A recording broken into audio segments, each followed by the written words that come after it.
जगातील एकमेव असणाऱ्या श्री भगवंताची कहाणी आज आपण या पॉडकास्टमधून ऐकणार आहोत. सगळ्यांना श्री भगवंताचं मंदिर हे जगातील एकमेव मंदिर बार्शीत आहे इथपर्यंतचाच इतिहास माहिती असं समजण्यात आलं. पण आता यापुढे देखील या भगवंताची इत्थंभूत कहाणी आणि मुळापासून त्याची उत्पत्ती कशी झाली किंवा त्या भगवंताचं स्थान कसं आहे, याच भगवंताचं आणि इतर मंदिराशी कसं कनेक्शन आहे, हे सगळं जाणून घेण्यासाठी आपण श्री भगवंताचे अभ्यासक, बार्शीतील उद्योजक तथा ज्यांनी भगवंताचा अभ्यास केला असे श्री बापूसाहेब कदम यांच्याशी आज आपण याच पॉडकास्टमध्ये गप्पा मारणार आहोत. नमस्कार. बापू, आम्हाला सांगा की या सगळ्या गोष्टीमध्ये जेव्हा भगवंताचं नाव घेतलं जातं अनेक वेळा, तर भगवंत हे सर्वसामान्यांसाठी काय आहेत, आणि दुसरी गोष्ट की भगवंत हे बार्शीमध्ये आले कसे, या संदर्भात आम्हाला जाणून घ्यायला आवडेल. प्रथमतः आपण भगवंताच्या संदर्भामध्ये जो काय हा म्हणजे मुलाखत किंवा पॉडकास्ट आपण आयोजित केले आहे, त्याबद्दल आपलं प्रथमतः अभिनंदन करतो.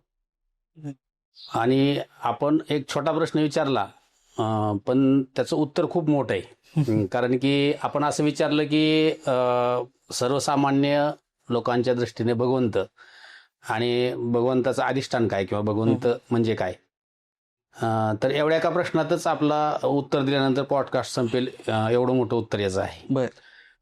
तरी तुम्हाला सांगायचं म्हणजे भगवंत आहे बार्शीमध्ये आणि भगवंत सगळ्या गोष्टी करतो असा सर्वसामान्य माणसांचा एक विश्वास आहे. आपण त्याला असं सांगू की तो विश्वास आहे आणि तो बऱ्यापैकी सत्यात उतरलेला बऱ्याच आपल्या पूर्वजांनी आणि आत्ताच्या सुद्धा लोकांनी अनुभवलेला आहे.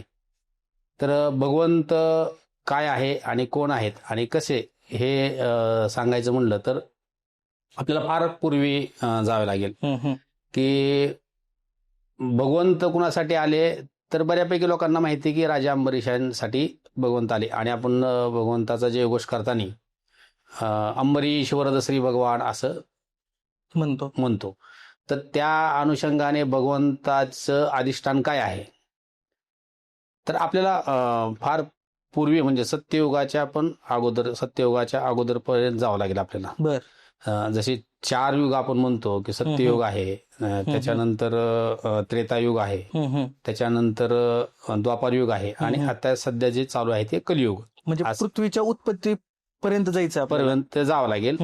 सत्ययुगामध्ये भगवान श्रीरामाचे पूर्वज म्हणजे सूर्यवंशातले भगवान श्रीराम आणि त्यांचे पूर्वज म्हणजे की ह्याच वंशामध्ये राजा दिलीप झाला, ज्यांच्या नावाने दिल्ली नावाचं नगर स्थापन झालं.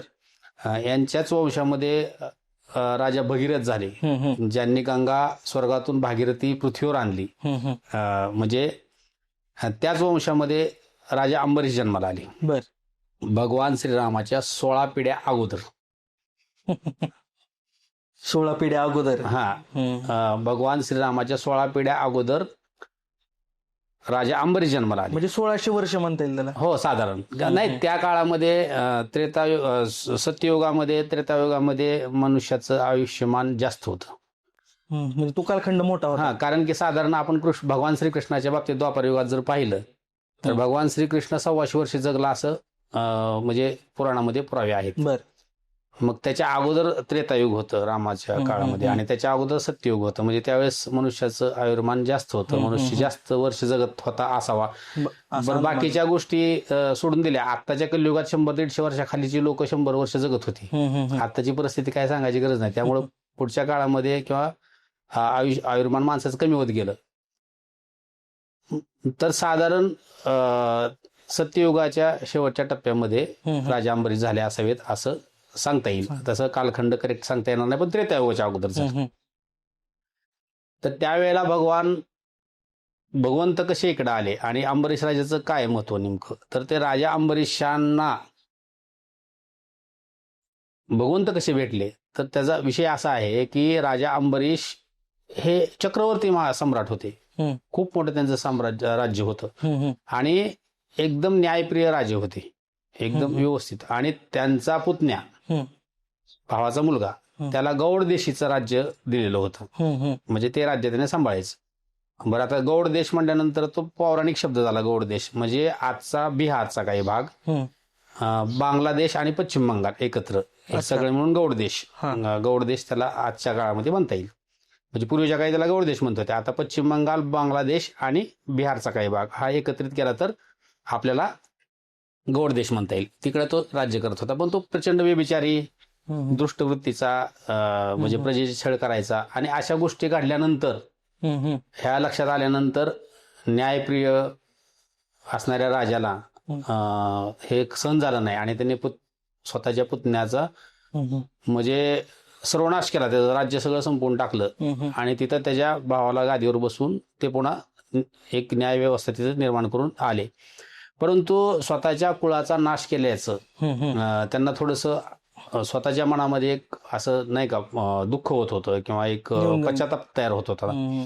त्यावेळेला त्यांनी असं ठरवलं की आता आपण आपल्या मुलाच्या हातात राज्यकारभार द्यायचा आणि आपण प्रायचित्त म्हणा किंवा मुक्तीसाठी म्हणा किंवा आपल्या धर्मामध्ये की वानप्रस्थ आश्रम स्वीकारायचा आणि भविष्यामध्ये पुन्हा पुढचे 25 वर्षानंतर आपण संन्यासाश्रम स्वीकारून मुक्त व्हायचं. असं एक आपली परंपराच होती की पहिले 25 वर्ष मनुष्याच्या आयुष्यातली, म्हणजे मनुष्याचं जीवनमान 100 वर्ष ग्राह्य धरून पहिले 25 वर्ष ब्रह्मचर्य, दुसरे 25 वर्ष ग्रस्त आश्रम आणि तिसरं 25 वर्ष वानप्रस्थ आश्रम आणि चौथं शेवटचे जे 25 वर्ष आहेत ते संन्यास आश्रम, अशी एक आपली रचना आपल्यामध्ये पहिल्यापासून संस्कृतीमध्ये परंपरेमध्ये आहे. त्या अनुषंगाने राजा अंबरीश निघाले. मग त्यांनी दंडकारण्यामध्ये प्रवेश केला.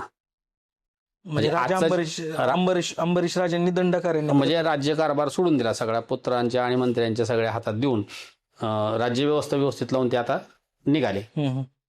ते निघाले असता त्यांना फिरत सगळीकडे असताना त्यांना रस्त्यामध्ये नारद मुनी भेटले. नारद मुनी भेटल्यानंतर त्यांनी यथोचित त्यांचं म्हणजे दर्शन घेतलं, पूजा केली, त्यांना स्तुती केली आणि त्यानंतर त्यांना असं विचारलं की आता मला मुक्त व्हायचंय आणि मला एखादं साधन सांगा की मी ते किंवा एखादा उपाय सांगा किंवा एखादं व्रत सांगा, एखादी गोष्ट सांगा की त्याच्यामुळे मी ते केल्यानंतर किंवा एखादा जप सांगा, मंत्र सांगा, ध्यान सांगा, साधना सांगा, काही मी करू म्हणजे मी मुक्त होईल आणि मला ह्या क्लेशातनं, ह्या दोषातनं आणि या प्रायचित्तातनं मुक्ती मिळेल. मग त्यांनी सांगितलं की खूप लुप्त असलेली एक तुम्हाला किंवा जी माहितीच नाही लोकांना अशी एक तुम्हाला मी साधना सांगतो. आणि मग त्यांना साधन द्वादशी व्रताची माहिती दिली. म्हणजे आजच्या काळात सुद्धा साधन द्वादशी व्रत कोणालाही माहिती नाही. साधन द्वादशी व्रत म्हणजे काय, जे नारदांनी राजा अंबरीशांना सांगितलं की साधन द्वादशी म्हणजे दशमी दिवशी, एकादशीच्या आदल्या दिवशी एक भुक्त एकदा जेवायचं. आता त्यात किती जेवायचं ते पण सांगितलंय आणि काय जेवायचं ते पण सांगितलं. किती जेवायचं तर संन्याशांनी 8च घास खायचे. संन्याशांनी 8च घास खायचे आणि जे म्हणजे ग्रस्त आहेत, संन्यासी जे आहेत त्यांनी 8 घास खायचे, ग्रस्तांनी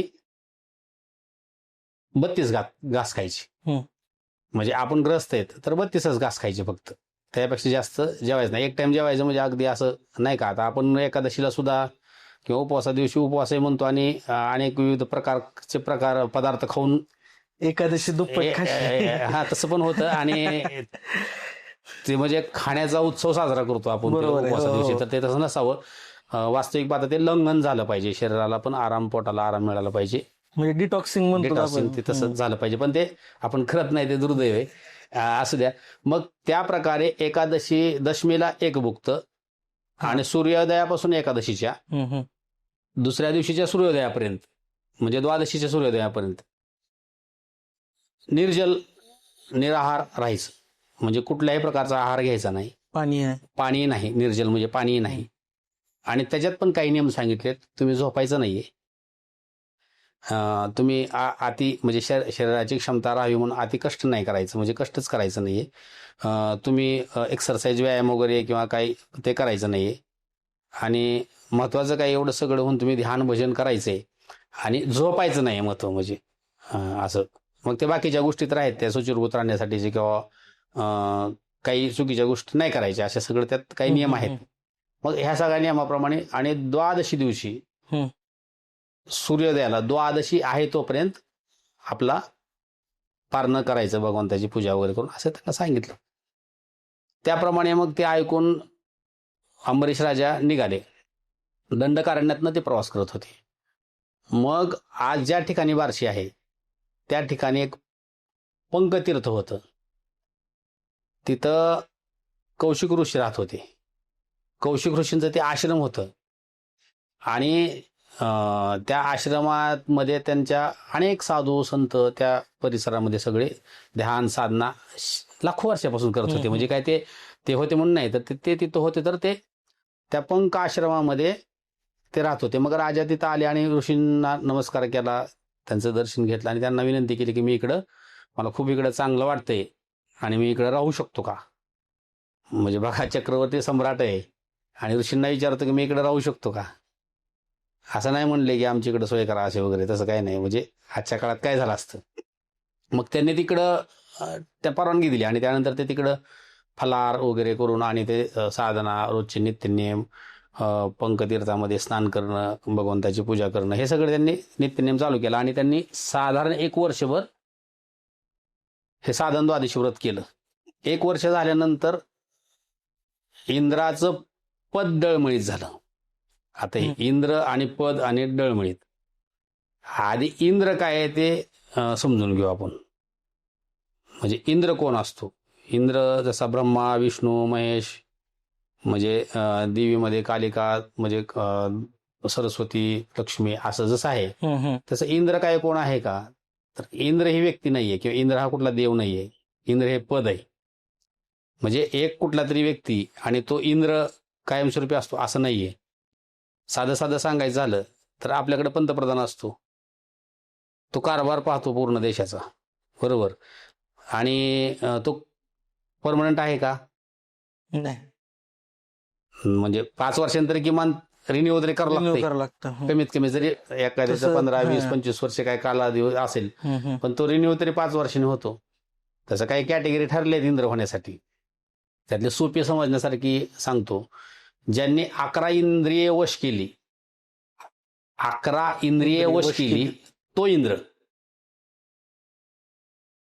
म्हणजे 5 ज्ञानेंद्रिय आणि 5 कर्मेंद्रिय आणि सगळ्यात मोठं आगाव असणारं मन, ह्या 11 गोष्टी ज्यांनी कंट्रोल केल्या, स्वतः बद्ध ठेवल्या, तो इंद्र.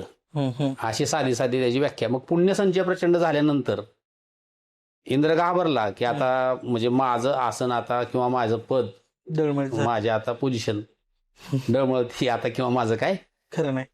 साधी साधी गोष्ट आहे. किंवा आजकाल राजकारणात किंवा पहिल्यापासून तसं आहे की खुर्ची किंवा आपल्या सत्तेला धोका किंवा आपल्या सगळ्या ह्याला धोका निर्माण होतो असं जाणवलं, किंवा आपल्या योग्यतेपेक्षा किंवा आपल्यापेक्षा चांगला व्यक्ती पुढे येतोय असं जाणवलं, किंवा आपल्याला पर्याय तयार होतोय असं जाणवलं, की त्याची मानहानी करणं, त्याचं चारित्र्यभंग करणं किंवा त्याला काहीतरी अडकवणं, कुठल्या तरी गोष्टी करणं. हे मी आत्ताचं नाही बोलत, म्हणजे ते तेव्हापासूनच आलंय. आता जे करतात त्यात काय गैर नाही असं म्हणता येईल. फक्त गैरच आहे, पण ते म्हणता येईल की पण त्या काळामध्ये सुद्धा ह्या गोष्टी होत्या. मग इंद्राने काय केलं की इंद्र म्हणजे पंतप्रधान आहे हो, म्हणजे ते सगळंच त्यांच्या हातात आहेत. स्वर्गाचा राजा, म्हणजे पूर्ण पृथ्वीचा राजा, सगळे जे अग्नी, वरुण, वायू सगळे त्याच्याच ह्याच्या खाली सगळं चालतं ना. म्हणजे सत्ता केंद्र सगळं इंद्राच्या हाती. सृष्टीचलन चालवण्याचं सगळं यंत्रणा सगळी त्यांच्या हातात. मग त्यांनी अप्सरा पाठवल्या. म्हणजे अप्सरा अशा सुंदर. आता साधा एक प्रश्न आहे की अप्सरा पाठवल्या तर अप्सरा सुद्धा त्याच तुडीच्या स्वर्गातल्या इंद्रसभेतल्या अप्सरा म्हणजे त्या अप्सराच. म्हणजे की मोहिनी रूप कृष्णाने विष्णूने घेतलेलं पाहून जर शिव बोलत असले, म्हणजे महादेव सुद्धा बोलले ना. मोहिनी रूप ज्यावेळेस कृष्णाने घेतलं तेव्हा महादेव सुद्धा बोलले. आपण अनेक ऋषींची आणि अप्सरांची कथा पुराणात ऐकले, तो ते सांगायला नको, कारण ते पुन्हा आपण विषयांतर होईल. मग राजा अंबरीशासमोर वेगवेगळ्या प्रकारे सरोवराला स्नानाला गेल्यानंतर किंवा येणं, नृत्य करणं, मृदंग काय त्यांचे वाद्य वाजवणं, हे करणं, वेगवेगळ्या काय खाना खुणा करणं, सगळं करणं. आणि त्याच्यानंतर त्यांचा जो अप्सरांचा जी काय प्रमुख पाठवला होता तो म्हणला की एवढ्या चांगल्या ललना नारी आले तर तू त्यांना भोग, हे असं देवांचे स्वनशिबी नसतं, असं तसं त्याने सांगितलं. ते म्हणलं ते माझ्या मातेसमान आहेत म्हणला.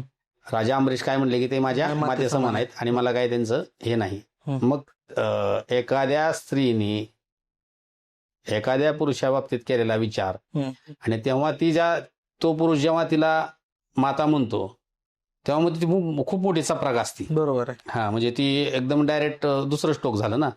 मग त्या म्लान मनाने म्हणजे अगदी नर्वस होऊन चेहरा पडलेला आणि काळवंडलेला चेहरा घेऊन त्या परत स्वर्गात गेल्या. मग राजा इंद्राने विचारलं की काय नेमकं, त्यांनी इतिंभूत सगळ्या घडलेल्या घटना सांगितली. मग त्याच्यानंतर भगवान विष्णूंच्या लक्षात आलं की माझा एवढा निस्सीम भक्त आहे की त्यानं ह्या मोहाला कुठल्याही वेळी पडलेला नाही.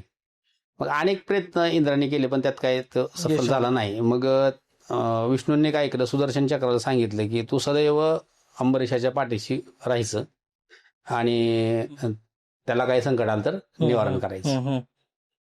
मग इंद्र खूपच आजच्या भाषेत म्हणलं डिप्रेशन मध्ये गेला की आता काय माझं काय खरं नाही ना, आता 100% ह्यावेळेस आपली सत्ता जाती असं त्या ह्याच्याप्रमाणे त्यांना असं डोक्यात घेतलं. मग त्यावेळेला दुर्वास ऋषी तिथं आले. दुर्वास ऋषी हे कोण आहेत? दुर्वास ऋषी हे अत्री ऋषी, त्यांचे पुत्र, अत्रिक ऋषींचे पुत्र, थोरले पुत्र आणि थोरले दुर्वास आणि धाकटे दत्तात्रेय, म्हणजे असं आहे. मग अत्रिक ऋषींचे पुत्र असल्यामुळं भगवान शिवाचे मानसपुत्र, म्हणजे भगवान शिवांचं महादेवांचं त्यांच्यावर प्रचंड प्रेम, कृपा, आशीर्वाद किंवा एक कृपादृष्टी. आणि मग तिकडं आले स्वर्गात आणि म्हणले अरे राजा तू असं कसं काय टेन्शन मध्येच काय. त्यांनी सांगितलं की आता असं तू राजा अंबरीश असं साधन द्वादशी व्रत करतो आणि तो असं तसं. ती म्हणले तुझ्या आधी लाखो इंद्र बदललेत, तू काय कायम राहणार आहेस का? हे बदलणार आहे म्हणले, म्हणजे हे सगळं परिवर्तन हा नियम आहे जगाचा, त्यामुळं तू काय टेन्शन घेऊ नको, ते व्हायच ते होणारच आहे.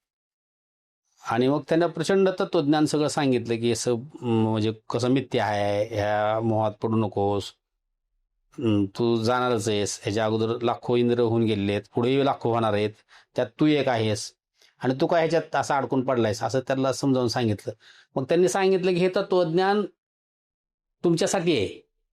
मी ह्या खुर्चीवर बसलोय, मी ह्या सिंहासनावर बसलोय, मी राजा आहे, राजाला हे लागू पडत नाही, राजाला राजपद टिकवणं हेच लागू पडतं. त्याच्यामुळे माझं राजपद टिकलं पाहिजे, त्यासाठी मी प्रयत्न करणं माझं काम आहे. म्हणजे मी तुम्ही सांगितलं तत्वज्ञान बरोबर आहे का तर बरोबर आहे, परंतु ते कुणासाठी आहे? योग्यांसाठी आहे, साधू संतांसाठी आहे, ऋषींसाठी आहे. मी ऋषी थोडीच आहे. आपण नाही का बोलत म्हणत अरे मी पण संसारी आहे, मलाही व्यवसाय आहे, मलाही काहीतरी स्वार्थ आहे, मी काय भस्म लावलेलं नाही अंगाला म्हणजे मी साधू झालेलो नाही. म्हणजे प्रपंची माणसाने प्रपंचातल्या त्या गोष्टी पाळल्या पाहिजे. तसं राजाने राजधर्म पाळला पाहिजे किंवा आपलं राज्य सत्ता टिकून राहील ठेवलं पाहिजे, हे त्यांचा प्रयत्न करणं काय गैर नाही. असं समजावून सांगितलं, आपल्या आजच्या भाषेत मध्ये कन्व्हिन्स केलं दुर्वास ऋषींना. आणि दुर्वास ऋषींना म्हणले आणि ह्याच्यातून ह्या त्रिलोकामध्ये पृथ्वी तलावर आणि तिन्ही लोकांमध्ये तुमच्याशिवाय माझं कुणीही दुःख किंवा हे संकट हरण करू शकत नाही. आणि त्यांची प्रचंड स्तुती केली. पण ही सगळी घटना जेव्हा होत होती ती ह्याच परिसरात होत होती का? नाही, हे स्वर्ग इंद्राच्या दरबारात चालू आहे हे विषय, ही इंद्राच्या दरबारातला विषय. पण त्यावेळेला इथं पंकापुरी तीर्थाच्या कडेला, तीर्थाच्या आजूबाजूला तिथं पर्णकुटी लावून राजा अंबरीश इथं वास्तव्यास होते. इथं बार्शी म्हणजे द्वादशपुरी बार्शी आपण आज म्हणतो, तर तिथं वास्तव्यास होते. हे पॅरलल दोन्ही गोष्टी चालू आहेत, ते इकडं आहेत आणि ते तिकडं. ह्यांचं कसं काय संपवायचं हे तिकडं षड्यंत्र चालू. म्हणजे आपण आता जे बोलतोय की भगवंत स्थिरावले कसे, म्हणजे इथं हा स्थायिक कसे झाले हा त्याचा पार्श्वभूमी आहे. पार्श्वभूमी आहे. हा म्हणजे ते आणि खूप पुढं थोडस आणखी त्यात हा. आहे. मग त्यानंतर दुर्वास ऋषीला खूप कन्व्हिन्स केलं किंवा खूप त्यांची स्तुती केली आणि त्यांना सांगितलं की आता तुमच्याशिवाय आम्हाला कोणी नाही आणि तुम्ही हे करा. आता शेवटी स्तुती कोणाला आवडत नाही सांगा तुम्ही. स्तुती आवडली, स्तुती झाली की माणूस खुलतो आणि काही करायला तयार होतो आणि आनंदाच्या भरामध्ये काही माणूस शब्द देतो आणि त्यात कसा अडकून बसतो. त्याचं मूर्तिमंत उदाहरण म्हणजे दुर्वास ऋषींची झालेली पुढची फजिती. आणि मग दुर्वास ऋषी म्हणले मी करून घेईल आता. म्हणले वैशाख शुद्ध एकादशी आहे म्हणले परवाच आणि द्वादशी अत्याल्प आहे म्हणले. म्हणजे एकादशीच्या दुसऱ्या दिवस जो असतो तो द्वादशी. अत्याल्प म्हणजे थोड्या वेळासाठी, 5-10 मिनिटासाठी. सूर्योदयापासून 5-10 मिनिटच द्वादशी आहे. आपल्याकडं म्हणजे आपल्या प्रेक्षकांच्या माहितीसाठी सांगतो की कधी कधी 2-2 एकादशी येतात, 2-2 तिथे वेगवेगळे येतात. चतुर्थी 2 येतात, पौर्णिमा 2 येतात. तर ज्या दिवशी सूर्योदयाला तिथी असेल ती ग्राह्य धरायची असा आपला म्हणजे नियम आहे. तर द्वादशी थोडी जरी असली, 1 मिनिटाची, 2 मिनिटाची, 3 मिनिटाची जरी असली, सूर्योदयाची वेळेस द्वादशी असली की ती द्वादशी. मग थोड्या वेळासाठी द्वादशी त्या दिवशी होती. हे आता दुर्वास ऋषी आहेत, त्यांना सगळं माहितीच होतं. म्हणजे आता अत्यल्प अगदी थोड्या काळासाठी द्वादशी आहे. मग मी जातो म्हणले आणि मी काय करतो म्हणले, आता काय दुर्वास ऋषी आहेत ती. मग ते आले, रात्रभर हरिजागर करून एकादशीची रात्र, द्वादशीची सकाळ आता होणार होती. आणि मग दुर्वास ऋषी तिकडे आले. मग दुर्वास ऋषी म्हणले राजा मी आलोय तुझ्याकडं. मग ते म्हणले या म्हणले. त्यांचं दर्शन घेतलं, येतोची पूजा केली त्यांनी. अनेक ऋषींचा त्यांच्या शिष्यांचा मेळा घेऊन आले. म्हणजे भरपूर लोकांना घेऊन आले की आता काय करायचे. एका भगवत भक्ताची, खऱ्या विष्णू भक्ताची आपदा करायची ठरवली होती किंवा फजिती करायची ठरवली होती. पण तसं काही झालं नाही पुढं. मग ते राजा अंबरीशांनी त्यांचं यथोचित स्वागत केलं, सगळं केलं. म्हणजे मलाही एकादशी आहे आणि मला द्वादशीचं व्रत सोडायचं असं दुर्वास ऋषींनी सांगितलं राजा अंबरीशांना. राजा अंबरीश म्हणले चला लगेचच आसन लावले सगळ्यांना, म्हणजे सगळ्यांना जेवणाची ताटं वगैरे सगळे केलं, सगळं नियोजन. ते म्हणले नाही माझं पहाटे स्नान झालंय, पण आता मला सूर्योदयाचं स्नान करून यायचंय, मी नदीला स्नान करून येतो. मग ते सरोवराला नदीला स्नान करायला आले. मग ते स्नान करायला गेल्यानंतर जाणीवपूर्वक त्यांना माहिती होतं ते किती वेळ द्वादशी आहे, किती वेळ करायचं, आणि ते जाणीवपूर्वक त्यांनी उशीर लावला. आणि जसं जसं वेळ संपत येईल द्वादशीची तसं तसं राजा अंबरीशाचा जीव तळमळत होता की आता माझा म्हणजे काहीतरी सापडले ना.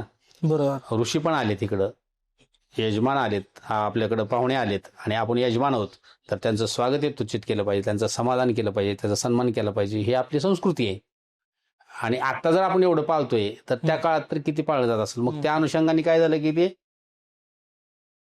वाट पाहत होते. मग त्यांनी काही मान्यवर ऋषी तिथं होते, त्यांना विचारलं की बाबा आपण काय करायला पाहिजे आता अशा प्रसंगी. तर त्यांनी म्हणले काही नाही, भगवंताचं चरणतीर्थ घेऊन तुम्ही द्वादशी सोडू शकता आणि ऋषींबरोबर येऊन भोजन करा. मग त्यांनी भगवंताचं चरणतीर्थ तुळशीच्या पानावर घेऊन 2 थेंब फक्त तोंडात टाकून आपलं पारणं केलं आपलं, किंवा उपवास द्वादशीचा सोडला. मग हे सगळं झालं. मग आसनं लावले, हे केलं. आणि मग अगदी वेळ संपल्यानंतर, बऱ्याच वेळानंतर दुर्वास ऋषी आपल्या सगळ्या शिष्यगणासह तिथं आले. आल्यानंतर त्यांना अंबरीशाच्या चेहऱ्यावर असं बाबा काहीतरी आपण गमावलंय किंवा काहीतरी हारलोय किंवा आपण काहीतरी आपला व्रतभंग झालाय असं काही त्यांना काही दिसलं नाही. मग त्यानंतर म्हणले राजा तू पारणं केलं काय द्वादशीचं. तर ते म्हणले नाही आपण करणार सगळेजण बसा. मग त्यांनी अंतर्ज्ञानाने किंवा डोळे झाकून किंवा त्यांनी जाणीवपूर्वक विचार केला आणि पाहिलं तर त्यांनी तुळशीच्या पानावर 2 थेंब पाणी घेऊन भगवंताचे चरणतीर्थ घेऊन सोडलं.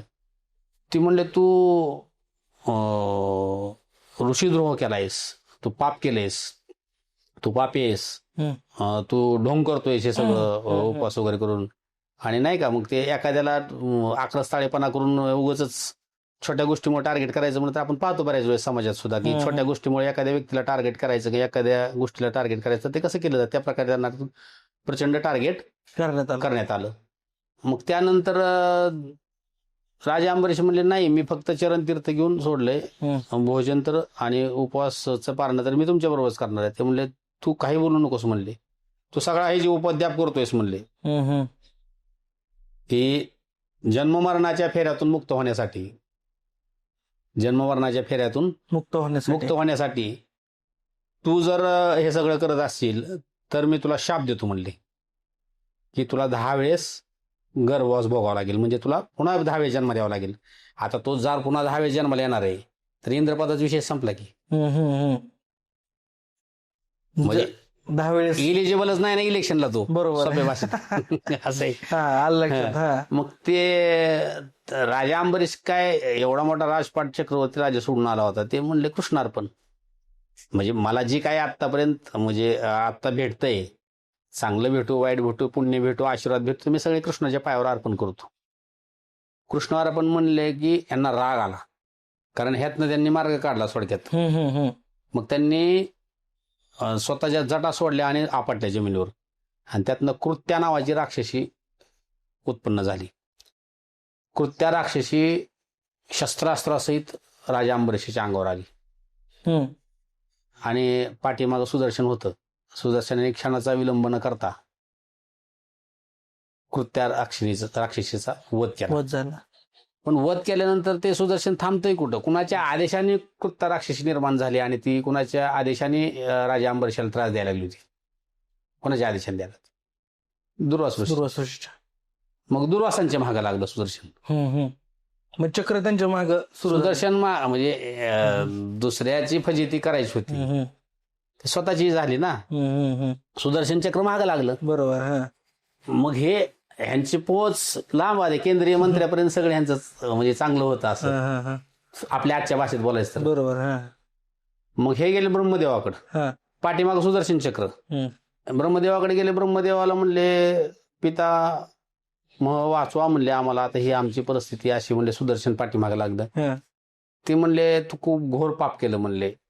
एक हरिभक्त आहे आणि तो भक्ती करतोय, त्याचा कुठलाही दोष नसताना त्याला विनाकारण तो छळायला गेलास, चुकीचं आहे म्हणले. म्हणजे आजच्या भाषेत एखाद्या इनोसंट माणसाला तुम्ही कसा त्रास दिला आणि ते चुकीचं आहे असं नाही का माणसं म्हणत, त्याचा कोणाला निरुपद्रवी माणूस आहे आणि त्याला तू त्रास का दिला असं आपण नाही का बोलत. तशा टाईप त्याला ते सांगितलं आणि मी काय तुझी मदत करू शकत नाही. मग म्हणले मग मला पर्याय उपाय तरी सांगा, मी काय करू? ते म्हणले हे बघ, ते जे सुदर्शन चक्र तुझ्या पाठीशी लागलंय, तुझ्या पाठीमागं जे सुदर्शन चक्र लागलंय, ते सुदर्शन चक्र मूळतः कोणाचं आहे माहिती का तुम्हाला? विष्णू अवतार म्हणजे विष्णूंचं सुदर्शन चक्र आहे, पण ते सुदर्शन चक्र भगवान शिवाचं, महादेवाचं आहे. त्यांनी मूळ त्यांचं आहे. ते सुदर्शन चक्र जे आहे ते भगवान शिवाचं आहे. भगवान शिवाने भगवान विष्णूला दिलेलं आहे. त्याची एक छोटी कथा आहे, म्हणजे छोटी गोष्ट आहे की सुदर्शनाची पण एक कथा आहे की भगवान शिवांची आराधना भगवान विष्णू करत होते. 1000 फुलं, कमळांची फुलं अर्पण करण्याचा संकल्प केला आणि ते बसले. ओम नमः शिवाय, ओम नमः शिवाय, ओम नमः शिवाय असे 999 कमळ पुष्प त्यांनी वाहिली. बर. आणि एक कमीच पडलं, मध्ये एक लपवून ठेवलं होतं. मूषकाच्या रूपात गणपतीने येऊन घेऊन गेले होते मुद्दाम परीक्षा पाहण्यासाठी. तर भगवान विष्णूने कसलाही विचार न करता नेत्रकमल म्हणून डोळा काढून भगवान शिवाला वाहिला आणि मग भगवान शिव खुश झाले. त्यांना आशीर्वाद दिला आणि जसे डोळे होते तसे दिले आणि त्यानंतर त्यांना कमलनयन म्हणून नाव मिळालं. विष्णूंना कमलनयन नाव त्यांनी दिलं आणि त्याचबरोबर त्यांनी स्वतःकडे असलेलं सुदर्शन चक्र विष्णूंना भेट दिलं. बर.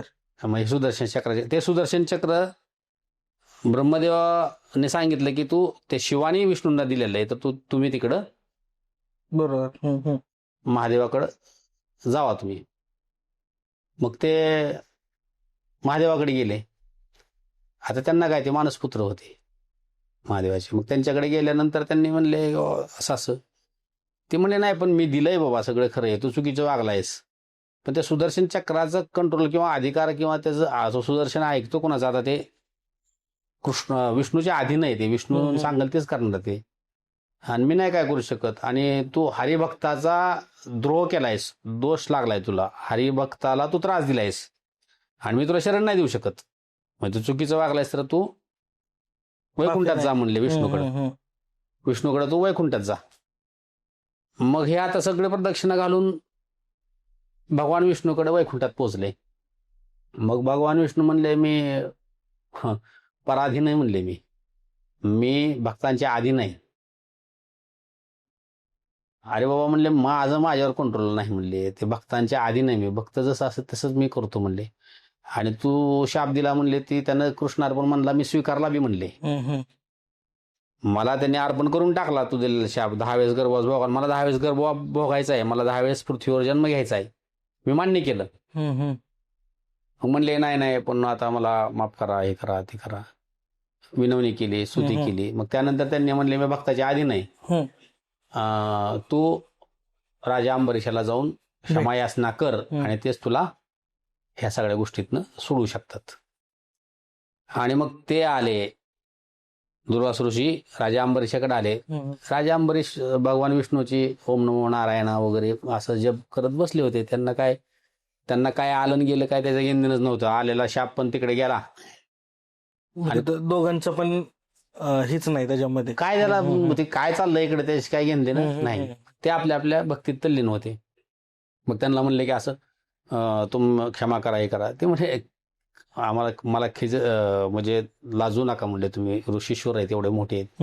नाही म्हणले पण अधिकार आहे, माझ्याकडून चुकलं अशा गोष्टी ते सगळं तू सुदर्शनाला तुम्ही तेवढं सांगून शांत करा. चक्र फिरतच होतं, पाठीमागच होतं ते सोडतच नव्हतं. ते जेव्हा तिथे जाईल तेव्हा त्या देवतेच्या त्या ठिकाणाच्या अधीन असल्यामुळे ते वाचत होते. मग आता तर राजा अंबरीशापाशी येऊन बसले. मग काहीच नाही. मग राजा अंबरीशाने सुदर्शनाला सांगितलं की तू आता शांत हो. आणि मग सुदर्शन चक्र शांत झालं. आणि जिथं शांत झालं ते चक्रतीर्थ बार्शीतलं चक्रतीर्थ जे म्हणतात, विष्णूचं सुदर्शन चक्र शांत झालं, स्थिरावलं, शांत झालं ते चक्रतीर्थ. अजूनही त्या तीर्थात पाणी आहे आणि त्याची एक विशिष्ट तिथी असतात. त्या तिथीला त्या तीर्थामध्ये स्नान करून. चक्रतीर्थ आता कुठे सध्या बार्शीत? चक्रतीर्थ जे आहे ते उत्तरेश्वर मंदिराच्या समोरचं जे तीर्थ आहे, ती विहीर आहे, कासव आहे ते. हा भरपूर आहे ते. आणि काही जुनी लोक सांगतात, म्हणजे आपण काय पाहिलं नाही, पण 72च्या दुष्काळामध्ये तिथलं पाणी वगैरे काढलं होतं किंवा कमी झालं होतं आणि तिथलं स्वच्छ केलं होतं नगरपालिकेने. त्यावेळेस प्रभाताई जाडबुकेंनी सगळं ते काढून तर आतमध्ये लोकांना दर्शनाला दिलं. तर आतमध्ये सुद्धा महादेवाच्या पिंडी आणि आत एक कमानीमध्ये असं एक दगड लावलं आणि त्यातनं पाणी येते असं लोकांनी सांगतात. आणि जुने लोक, म्हणजे मी त्या प्रत्यक्ष ते पाहिलेलं नाही, पण तसं वर्णन आहे. आणि ते चक्रतीर्थ आहे. प्रचंड म्हणजे त्यात ऊर्जा आहे, खूप सात्विक सगळं तिथं हवा तिकडं आहेत. आणि आत्ताच्या इतिहासामधलं सांगायचं म्हणलं तर महात्मा गांधींच्या अस्थी पण तिथं विसर्जन केलेले आहेत असं तिथं बोर्ड लावलेलं आहे. त्यामुळे ते चक्रतीर्थात तिथं स्थिरावलं. पण ते दुर्वास इथं येण्या अगोदरच भगवान विष्णू सगळं सोडून इकडे निघून आले, बार्शीला आले. आता हे तर सगळ्यात महत्वाचं तुमच्या पहिल्या प्रश्नाचं उत्तर येतंय की भगवंत काय, भगवंत म्हणजे कोण, आणि भगवंत म्हणजे सेपरेट कोणतं वेगळा देव नाही. नाही, जसे वैकुंठात होते तसेच बार्शीत आले. ते अंशावतार किंवा अवतार वगैरे नाही येत. मूळ विष्णू 100% वैकुंठातला जसा देव आहे तसाचे तसा म्हणजे भगवंत. 100% विष्णू. त्यात काटछाट काय नाही, आहे तसं आहे. जसं विष्णू वरी तिथंच हिथं तोच. म्हणजे ह्यात असं नाही झालेलं की जसं अनेक ठिकाणी असतं की तिथं एक मंदिर आहे, एक देवाचं मंदिर आहे, तर तसं अंश अवतार म्हणजे कसं असतं की तुम्हाला एक सोपं सांगायचं म्हणलं, हनुमानजी माहिती आहेत तुम्हाला? हनुमानजी म्हणजे विष्णू ह्यांचे शंकराचे अंश अवतार, त्यांचा अंश आहे थोडासा. म्हणजे तो तो पुन्हा विषय वेगळा होऊन जाईल, त्याच्यावर काय बोलता येणार नाही. म्हणजे त्या साधनेच्या स्टेप आहेत, 1 2 3 4 5 पण 6 7 हे जे आता तुम्ही मला सांगितलं की अंशावतार नाहीये, 100% विष्णू जसे आहे तसे जसे आहे तसे तेच बार्शीचे भगवंत. भगवंत. हा पण विष्णू का म्हणत नाही मग आपण? नाही मग त्याला काही आहे का तसं हा काही? नाही भगवंत नावानेच अंबरीश राजाने कदाचित त्यांना हाक मारलेली असावी. भगवंता. हा भगवंता आपण नाही का हे हे विष्णू, भगवंता. हे माधवा, हे गोविंदा असं शक्यतो म्हणण्याच्या ऐवजी आपण जेव्हा एखादी हाक मारतो तेव्हा भगवंत म्हणूनच मारायला सोपी जाते आणि तशीच मारतो असं. बरोबर. म्हणजे आपण भगवंत ह्या नावाने कदाचित त्यांना हाक मारली पण असं. अनेक ठिकाणी विष्णूचे मंदिर दिसतात की, म्हणजे त्याचं काही कनेक्शन नाही का की तसं नाही? तसं नाही नाही नाही नाही ह्याचं कसं आहे माहितीये का, ह्या पृथ्वी तलावरती जे विष्णूचे अवतार झाले 10, म्हणजे थोडक्यात तुम्हाला म्हणायचंय की पूर्ण अंश असलेलं जगातलं एकमेव मंदिर असं म्हणायचं? पूर्ण असणारच 100% हे वैकुंठच आहे. हा हा. म्हणजे विष्णूचं वैकुंठ परिपूर्ण वैकुंठ आहे ते आपण का म्हणू शकतो, कारण इकडे लक्ष्मी पण आहे. आता वैकुंठात 3 गोष्टी असतात सगळ्यात महत्वाच्या. एक पहिली म्हणजे ती सगळी सिमिलॅरिटी इथं आहे. एक म्हणजे तिथं विष्णू पाहिजेत, बरोबर आहे. लक्ष्मी पाहिजे आणि गरुड पाहिजे. गरुड पाहिजे. तिघं पण आहे तिकडं. बरोबर आहे. आता ते सगळं इकडं आहे, तर मग तुम्हाला हे पृथ्वी तलावरचं कलियुगात लोकांच्या कल्याणासाठी निर्माण झालेलं किंवा हे सतयुगापासूनच आहे. पण आजच्या तारखेला सगळ्यात पॉवरफुल स्टेशन विष्णूचं एकदम आध्यात्मिक ऊर्जा असलेलं जे मंदिर आहे किंवा तीर्थस्थान आहे ते बार्शी आहे. आणि म्हणजे अनेक विष्णूची मंदिर आहेत तुम्ही सांगितलं तसं. तर 2012ला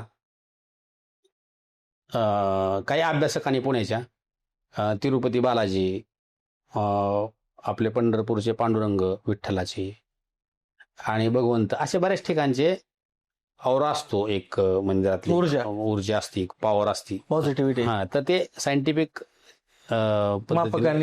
वैज्ञानिक पद्धतीने ते चेक केलं. तर तिरुपती बालाजी, पांडुरंग यांच्यापेक्षा तसूबर सुद्धा भगवंताची ऊर्जा कमी नाही. भगवंत किंबहुना थोडीशी जास्त आहे पण कमी नाही असा वैज्ञानिकांचा, संशोधकांचा, अभ्यासकांचा दावा आहे आणि त्यांनी ते सायंटिफिक सिद्ध केलेले 2012ला. म्हणजे हे सगळं असंच आहे की आपण जसं वैकुंठात आहे तसाच. फक्त कसं झालंय आपल्या भागात की आपण तिरुपतीला जातो, पंढरपूरला जातो, काही आता बरेच नवीन नवीन ठिकाणी लोक जातात, शिर्डीला जातात, इकडं अक्कलकोटला जातात, शंकर महाराज आहेत पुण्याला, धनकवडीला, असं बऱ्याच ठिकाणी लोक जातात. काही अडचण नाही. कोणी महाकालला जातं, कोणी उज्जैन महाकाल झालं आपलं हे शिर्डी नाशिकला जातं, कोणी सौराष्ट्र सोमनाथला जातं, काही अडचण नाही. ज्याची त्याची भावना जिकडे तिकडे जावं. पण आपली परिस्थिती अशी झाली आहे की आपण प्रवास, नवीन ठिकाणे, एखादं नवीन देवतेचं दर्शन होतंय, तिथल्या काही गोष्टी कळतात, जाणं काही गैर नाही. पण खरी ऊर्जा जर असेल तर बार्शीत आहे आपली. आपण ते थोडं आपल्या पूर्वजापासूनच आपण विसरलोय. तर आपण त्या गोष्टीकडे थोडं लक्ष दिलं पाहिजे की आपण बार्शीतल्या भगवंताची महती जाणून घेऊन त्यांची सेवा, माणसाच्या म्हणजे ऊर्जा किंवा आपण जे म्हणतो मगापासून की ताकद, ही माणसाच्या जीवनात बदल आणते का? ही ताकद 100% ही ऊर्जा 100% आणते. म्हणजे ह्याला चमत्कार, म्हणजे एक अंधश्रद्धा पण म्हणता येणार नाही, आपण श्रद्धा म्हणूया. आणि दुसरी गोष्ट म्हणजे हा चमत्कार नाही तर ही एक ऊर्जा आहे किंवा एक काय म्हणता येईल त्याला, एक पॉझिटिव्हिटी आहे ज्याच्यामुळे हे बदल होतात. नाही ते वैज्ञानिक बदल असतात. म्हणजे काय असतंय की ह्या गोष्टीचा काही दुरुपयोग करणारे लोक आता आपण बघतोय प्रचलित सगळ्या समाजामध्ये चाललेलं आहे. तर ते तसं नसतंय. काही ठिकाणी, काही स्थानांमध्ये, काही ठिकाणांमध्ये आणि काही स्थळांमध्ये आपल्याला ऊर्जा जाणवती. साधं एक सांगू का की आपण 5 स्टार हॉटेलमध्ये राहू द्या, पण आपल्या घरी आल्यावर जी ऊर्जा भेटती ती नाही भेटत. ती आपली नाळ जुळलेली असते तिथं. तशी एखाद्या ऊर्जेबरोबर जुळलेली, पॉझिटिव्ह ऊर्जेबरोबर जुळलेली नाळ त्या माणसाला त्याचा आध्यात्मिक, हम्म. तुमचा सामाजिक, धार्मिक किंवा काय राजकीय किंवा जे जे जे जे काय व्यावसायिक असेल ती प्रगती त्यात घडवून आणतो. म्हणजे ही तिथल्या एका ऊर्जा मुळे होतं ते सगळं. हे सगळं कसं आहे माहिती आहे का, हे मन आणि बुद्धीच्या ह्याच्यावरच, हे तालावरच हे सगळं आपलं जीवन नाचत असतं. युनिव्हर्स हे सगळंच आपलं जीवनच स्वतःचं. तर किमान आपण बघूया, सगळ्या बाकीचं राहू दे बाजूला 5 मिनिटं. एखाद्या पर्सनल व्यक्तीचं जर बघायचं म्हणलं तर मन आणि बुद्धीवरच ते सगळं चालतं. तर बरोबर. मनाला आल्हाददायक वाटणं, मनाला एक पॉझिटिव्हिटी भेटणं आणि त्यातनं बुद्धीचा विकास होणं. मन स्थिर झाल्याशिवाय बुद्धी म्हणजे उत्तम कामं नाही करू शकत. म्हणून आपल्याला जी काय पूर्वजांनी सगळे जे आपल्याला जी काय सांगितलंय की मनाला आकर्षित केलं पाहिजे. आता गीतेत कृष्णाने सांगितलंय की म्हणजे मी अश्वत्थ सर्व वृक्षांना, म्हणजे मी वृक्षांमध्ये अश्वत्थ म्हणजे पिंपळ आहे, पांडवांमध्ये मी अर्जुन पार्थ आहे. तसं आपल्या इंद्रियांमध्ये मी मन आहे. म्हणते मज पासून परियासे मायादीनं मन आकळी आहे कोण योग्य नाही. म्हणजे मनाला आकळू शकतो असं मी कुणीच नाही. म्हणजे मी मन आहे, म्हणजे ईश्वर स्वरूप मन आहे. ते मन स्थिर झालं तरच आपण पुढं जाऊ शकतो. तसं मन आणि बुद्धी आणि ह्या दोन्ही एकत्र बॅलन्समध्ये राहण्यासाठी तुमच्याकडे श्रद्धा लागते. आता याच दरम्यान जेव्हा मंदिरात आपण प्रवेश करतो, सुरुवातीला गरुड आहे, गरुडापासून आपण आतमध्ये जातो. म्हणजे भगवंताचं दर्शन कसं केलं पाहिजे? म्हणजे तुम्हाला काय वाटतं की आतमध्ये जाण्याची जी प्रोसेस आहे, थेट भगवंताला काही जण जाताना पहिल्यांदा डाव्या साईडवरनं आपण नाही का दर्शन घेऊन पूर्ण फेरी मारून बाहेर येतो. तर भगवंताच्या मंदिरामध्ये अनेक देव आहेत, आणखीन अनेक देवतांचे पण मंदिर आहेत भगवंताच्या मंदिरात. दत्ताचं मंदिर आहे, हे ते आधीपासूनच आहे की ते नंतरचं? म्हणजे त्याचा काय इतिहास आहे का ह्या आतल्या सगळ्या देवतांचा किंवा आतल्या मंदिरातल्या सगळ्या गोष्टींचा काय त्याच्याशी म्हणजे हे आहे का, कनेक्शन्स आहेत का, असं काय आहे का? नाही, याच्यामध्ये कसं आहे की आपण भगवान मंदिरामध्ये गेल्यानंतर म्हणजे शक्यतो मी गेल्या 30 वर्षापासून साधारण दर्शनाला जातो. तर पूर्ण आधी प्रदक्षिणा मारून मग मंदिरात जाऊन मी दर्शन घेतो. कदाचित ते बरोबर चुकीचं माहित नाही मला, पण मी तसंच करतो. आता तुम्ही एक प्रश्न महत्वाचा विचारला की भगवंत मंदिराच्या परिसरामध्ये काही आणखीन पण मंदिरं आहेत छोटी मोठी, तर त्याचा इतिहास काय? तर हरिहर ऐक्याचं प्रतीक म्हणून भगवंताच्या डाव्या बाजूला उत्तरेकडच्या साईडला तिथे एक मंदिर भगवान शिवाचं, महादेवाचं आहे. आता त्याच्या पाठीमागं 2 मंदिर आहेत. एक दत्ताचं मंदिर आहे, एक नरसिंहाचं मंदिर आहे. बरोबर. तर त्या नरसिंहाच्या मंदिराच्या जागेवर किंवा पाठीमागं त्याच्या पिंपळाचा वृक्ष होता. आणि जिथं दत्ताचं मंदिर आहे आता, त्याच्या पाठीमागं तिथं औदुंबर म्हणजे उंबराचं आणि लिंबाचं वृक्ष होता. त्यानंतरच्या काळात ते जीर्ण होऊन वगैरे गेले. म्हणजे मी ते बघितलेले डोळ्यांनी, म्हणून तिथं ते मंदिर बांधलेले आहेत. म्हणजे उंबराच्या झाडाखाली, औदुंबराच्या वृक्षाखाली भगवान दत्त आणि नरसिंह हे पिंपळाच्या झाडाखाली असतात. त्या अनुषंगाने तिथे मंदिरं बांधली असावीत असं आहे. आणि हे त्याच्याच पुन्हा इकडं डाव्या बाजूला ओरी आहे. म्हणजे तिथं वरती कट्ट्यावरती, ऍक्च्युअली ते जमिनीपासून उंच आहे, तर तिथं जोगा परमानंद स्वामींची समाधी आहे. ती मात्र समकालीन, म्हणजे ह्या मंदिराच्या बांधकामाच्या समकालीन आहे. म्हणजे ह्या इतिहासाची पौराणिक संदर्भात तेव्हाच नाहीये. हे साधारण एक 800 वर्षापूर्वीची, 900 वर्षापूर्वीची आहे. म्हणजे ज्ञानेश्वर महाराजांच्या काळातले ते साधारण आहे असं. आता आपण भगवंत मंदिरात जेव्हा गेल्यानंतर गाभाऱ्यात समोर भगवंताची मूर्ती आपण पाहिल्यानंतर मागे लक्ष्मीची प्रतिमा दिसते आपल्याला. एकंदरीत ते काय आहे सगळं? म्हणजे भगवंताच्या डोक्यावर देखील महादेवाची पिंड आहे. तर आपण पिंडीपासून पायथ्याला असणाऱ्या राजा अंबरीशापर्यंत हे सगळं कसं आहे? आता भक्तापासून सुरू करू आपण. राजा अंबरीशांनी त्यावेळेस सांगितलं होतं की तू मला सदैव तुझ्या चरणापाशी ठेव. म्हणून त्या जी काय शालिग्राम, म्हणजे ती मूर्तीचं तुम्हाला एक आधी माहिती सांगतो. तर 100% शालिग्रामची ती मूर्ती आहे आणि खूप म्हणजे तेजस्वी आहे. खूप ऊर्जा आहे त्याच्यामध्ये. म्हणजे आपण त्या दृष्टीनं पाहिलं पाहिजे आणि बघत राहावं वाटतं असं ती मूर्ती आहे. आणि मग शंख, चक्र, पद्म वगैरे सगळं त्यांच्या हातात आहे, जे विष्णूंबरोबर असतं किंवा विष्णूच्या ह्याच्यामध्ये अभिप्रेत आहे. आणि पाठीमाग लक्ष्मी माता आहे आणि एकाच मूर्तीमध्ये 4 मूर्ती आहेत. डोक्यावरती भगवान शिवाची पिंडी आहे. भगवान शिवाची पिंडी म्हणजे हरिहर ऐक्याचं एक प्रतीक आहे ते. आणि अजून एक काही लोकांना माहिती नसेल तर मी सांगतो की तुम्ही भगवंताचं दर्शन घेताना अंबरीश्वर भगवंत तर म्हणाच, त्याचबरोबर ओम नमः शिवाय म्हणा.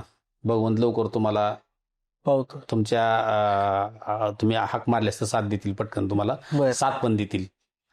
कारण की त्यांना शिवाची स्तुती केलेली खूप आवडते विष्णूंना. आणि शिवाला म्हणजे शिव मंदिरामध्ये जर गेलं तर पार्वती मातेने शिवाला विचारलं होतं की मला विष्णूंची सहस्त्रनामा घ्यायचेत, पण अगदी एका श्लोकात झाली पाहिजेत. तर त्यावेळेस भगवान शिवाने सांगितलं होतं, राम रामेति रामेति रमे रामे मनोरमे सहस्त्रनाम तत्तुल्यम रामनाम वरानने. त्या अनुषंगाने भगवान श्रीरामाचं एकदा जरी नाव घेतलं तर 1000 वेळेस विष्णूचे सगळे नावं घेतल्यासारखं आहे, असं स्वतः महादेवाने सांगितलं. म्हणजे महादेव हे रामाचा जप करतात. त्यामुळं भगवान श्रीरामाचं नाव तुम्ही किंवा विष्णूचं नाव तुम्ही महादेवाच्या मंदिरात शिवाच्या मंदिरात गेल्यानंतर घ्यायला पाहिजे. तसं हरिहर ऐक्याचं प्रतीक म्हणून डोक्यावरती भगवान शिवाची पिंडी आहे. आता लक्ष्मीचं सांगायचं म्हणलं तर मग म्हणजे त्यात थोडी कथाच आहे ती, एक म्हणजे संदर्भ आहे त्या काळातलाच. म्हणजे जसे आहे तसे ते निघून आले खाली. गरुड तिकडेच होता, हे निघूनच आले डायरेक्टच. आणि मग ते गरुड पाठीमागून आले, त्यांच्या त्यांचं वाहन सुद्धा सोडून निघून आले. म्हणजे काय नाही, पंचावींच्या सगळं सोडून तिकडं काहीच नाही. लक्ष्मी पाय दाबत होत्या, तिकडं त्यांना सोडून निघून आले. मग आता लक्ष्मीला पण माहित नाही की हे कुठे गेले, सांगून जायला पाहिजे ना, असं नाही का. आता संसारी जीव आपण जरा घरी परवानगी घ्यायला पाहिजे. निघून आले ते डायरेक्ट. आणि काय ते म्हणजे भगवंत लक्ष्मीला न सांगता म्हणजे ते भक्ताच्या आधी नाही, एखाद्या भक्तासाठी किती करावं ते. म्हणजे देव खरंच आधी नाही भक्तांच्या. मग त्या ह्याच्यामध्ये लक्ष्मी मातेने विचार केला, हे काय कुठे गेले, काय सापडत नाहीत. मग आता गरुडाला विचारावं शोधून, नंतर ते पण गेलं. आता करायचं काय. मग त्यांनी काय केलं की शोधत शोधत शोधत सगळीकडे आल्यानंतर ते ज्यावेळेस वाराणसीला आले तेव्हा सांगितलं की दंडकारण्यामध्ये स्वतः शिव आलेत असं ऋषीमुनींनी सांगितलं. म्हणजे विष्णू आलेत. मग त्यांनी आल्यानंतर जिथं आता भगवान मंदिर आहे त्याच्या उत्तरेला काही अंतरावर तिथं सरोवराच्या कडेला त्या आपल्या 4 ज्या काही सहकारी होत्या, दासी किंवा त्यांच्या सेविका, त्यांना घेऊन आल्या होत्या त्या. तर लक्ष्मीने तिकडं तपश्चर्या केली. आणि तपश्चर्या केल्यानंतर भगवान विष्णूंच्या अंगावर रोमांच आले. पत्नीने तपश्चर्या केली ना, मग ते स्वतः तिकडे प्रगट झाले आणि म्हणले, काय तू हे काय म्हणलेस, म्हणले तपश्चर्या करायला डायरेक्ट यायची. ते नाही, तुम्ही सभा मांडून बसला म्हणले, लोकांची सगळी कामं करत, तुम्ही कसं काय म्हणले. बरं ठीक आहे म्हणले, मी प्रसन्न आहे, काय पाहिजे तुला माग. ते म्हणले, तुम्ही असलं गुपचूप पळून जायचं बंद करा पहिलं. ते म्हणले, नाही मी भक्तांच्या आधी नाही, ते तर होणारच, त्यात विषय नाही. मग त्यांनी म्हणले की ठीक आहे म्हणले, मग आता तुम्ही मागा म्हणून सांगितलं, मी मागते. म्हणले किती भाग्यवान आहे म्हणले पार्वती, की भगवान शिवाने म्हणले अर्धांगी करून ठेवलं त्यांना. बरोबरच, म्हणजे शिवाच्या आतमध्येच पार्वती, शिव पार्वती. मग तसं म्हणले लक्ष्मीनारायण, तुम्ही मला तुमच्या अर्धांगी करून ठेवा. ती म्हणले ते शिव आहेत, मी त्यांचे नाही एवढी बरोबर करू शकत. हा, एक करू शकतो म्हणले, तू माझ्या पाठीला पश्चिमेकडे तोंड करून बस, पाठमोर टेकून बस म्हणले मला. म्हणजे मी हल्ला की तुला कळते, हा हल्ला बाबा आता. मग ते पाठीमागं पश्चिमेकडे तोंड करून लक्ष्मीची मूर्ती आहे आणि लक्ष्मी तिथं आहे. त्या तीर्थाचं महत्व आहे पुन्हा त्या लक्ष्मी तीर्थामध्ये. म्हणजे आपल्या भाषेत जिथे तू तिथे मी, जिथे तू तिथे सिंपल भाषेमध्ये, सोप्या भाषेत. त्यांनी ते ऍक्सेप्ट केलं. आता शेवटी शब्द दिलेला आहे. मग लक्ष्मीने तपश्चर्या केली म्हणून ते लक्ष्मी तीर्थ अद्यापी आहे, आताही आहे. आणि तिथं त्यांना भगवंतानी वर दिला, आशीर्वाद दिला की इकडं जे लोक ह्या तीर्थामध्ये स्नान करतील ते मुक्त होतील. आणि ते तिथी आहेत विशेष, त्या तिथी आहेत मी काढून आणलेले तुम्हाला. मी ते प्रत्येक तिथीचं महत्त्व सांगेन, कारण ते आता जानेवारी फेब्रुवारी असतात ते आपल्या लक्षात आलं असतात. ते जुन्या तिथ्या ह्याच्यामध्ये अष्टमी नवमी असं पौर्णिमा वगैरे आहेत ना, मग ते शुद्ध वद्य ते आपल्या लक्षात, तर ते आपण देऊया प्रेक्षकांसाठी ते पण माहिती. आणि तिथं दशक्रिया विधी होईल असं पुराणात, स्कंद पुराणात उल्लेख आहे. म्हणजे लक्ष्मी तीर्थामध्ये ज्या काय आजच्या तारखेला दशक्रिया विधी होतात, 10वा जो होतो मनुष्याच्या मृत्यूनंतर जो 10व्या दिवशी विधी केले जातात ते लक्ष्मी तीर्थामध्ये होतात. त्याचा उल्लेख स्कंद पुराणामध्ये आहे. आणि त्या पौराणिक आधारावरच आपले लोक पूर्वज तिथं दशक्रिया विधी करतात. ते हिंदूंचं प्रचंड पवित्र स्थळ आहे, हिंदूंची तिथं आस्था आहे असं ते लक्ष्मी तीर्थ आहे, जिथं लक्ष्मींनी तपश्चर्या केली आपल्या दासीसहित एकत्र येऊन. आपल्या सख्या घेऊन आल्या त्यांनी ते तपश्चर्या केली होती. आणि त्यातनं त्यांनी विष्णूच्या पाठीशी जागा मिळवली. म्हणजे विष्णू म्हणून आपण पाठीमागच्या साईडला फिरताना दर्शन घेताना पाठीमागून पण दर्शन घेतो. तर आपल्याला आरशात दिसतच ते लक्ष्मीचे, पण मागे पण आपण पाठीमागं दर्शन घेतो. एक फरशी लावली दर्शन घेतो. त्याच्या शेजारी एक अजून एक विषय आहे तुम्हाला सांगतो. त्या लक्ष्मीचे जिकडून पाठीमागून आपण भगवंताच्या मंदिराच्या पाठीमागून जे दर्शन घेतो त्याच्याच डाव्या बाजूला थोडी आणखीन एक फरशी लावली. हो, तिथं निरीक्षण कोणी केलं नाही, करत नाही शक्यतो. तर तिथे एक छोटा दगड लावलेला आहे त्या पूर्ण बांधकामामध्ये. म्हणजे तो दगडाचा जो लावलेला दगड आणि हे पूर्ण बांधकामाचा दगड अगदी विरुद्ध आहेत, वेगळे आहेत. म्हणजे तो ह्या दगडातला भागच नाही. सामान्य एक साधा दगड नाही म्हणता येईल का त्याला? हा, तो वेगळाच आहे, म्हणजे नदीतला असा खडा आहे तो. तर त्याचं महत्व असं आहे, म्हणजे त्याची आख्यायिका आहे, त्यात सत्यता किती. आपण भगवंताचा श्रद्धा ठेवतो म्हणल्यानंतर आपण ते श्रद्धेनेच पाहूया त्याकडे. तर त्याचा विषय असा आहे की ते भगवंताचं मंदिर जेव्हा 12व्या शतकामध्ये साधारण बांधायला सुरू होतं तेव्हा जिथे दगड आहे ना छोटा लावलेला त्याच्यावरी जातच नव्हतं ते बांधला गेले की कुठं तर निष्ठायचं. ते लॉकिंग सिस्टम आहे ते, असं म्हणजे ते काय सिमेंट वाळू वगैरे स्टील वगैरे वापरून बांधलेलं नाही. लॉकिंग सिस्टम मध्ये ते निष्ठायचं राहतच नव्हतं. मग काहीतरी साक्षात्कार झाला लोकांना आणि त्यांनी वाराणसीवरून तिथला गंगेतला दगड आणून तिथं लावल्यानंतर ते वरती मंदिर चढलं, अशी त्याची आख्यायिका आहे. म्हणजे पक्क झालं. आणि अजून तो दगड आहे आणि दोन्ही अगदी वेगळे आहेत, डिफरंट आहेत दोन्ही सगळे. म्हणजे हे मंदिराचा दगड आणि तो दगड नाही, त्याचा अजिबात काही संबंध एवढंच की ते मंदिर चढत नव्हतं म्हणून तो येऊन लावलेला दगड आहे. हा, असं काही लोकांना त्याचा साक्षात्कार झाला आणि त्यानंतर ते मंदिर वरती चढलं, असं लोकांची त्यात ही आहे भावना आहे. हा, ते म्हणजे आख्यायिका आहे आणि ते कदाचित खरे असावे, कारण तो वेगळा दगड दिसतोय तर बरोबर आहे, म्हणजे ते त्याला थोडा वाव आहे, सत्य आहे म्हणायला असे. आणि काही दिवसापूर्वी जेव्हा मंदिराच्या इकडच्या बाजूला खाली तळघर आहे, तळघरात देखील महादेवाचं मंदिर आहे तळघरातलं, किंवा तिथं पाण्याचं म्हणजे नदी एक होती, म्हणजे असं म्हणतात की बारशेत उलटी नदी वाहती.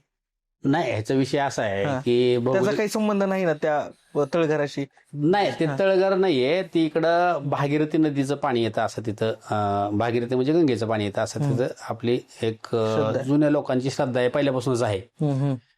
आणि खाली काशी विश्वनाथाचं मंदिर आहे महादेवाचं आतमध्ये, आणि त्याची पूजा श्रावणामध्ये किंवा एरवी सोमवारी पण काही भक्तगण करतात.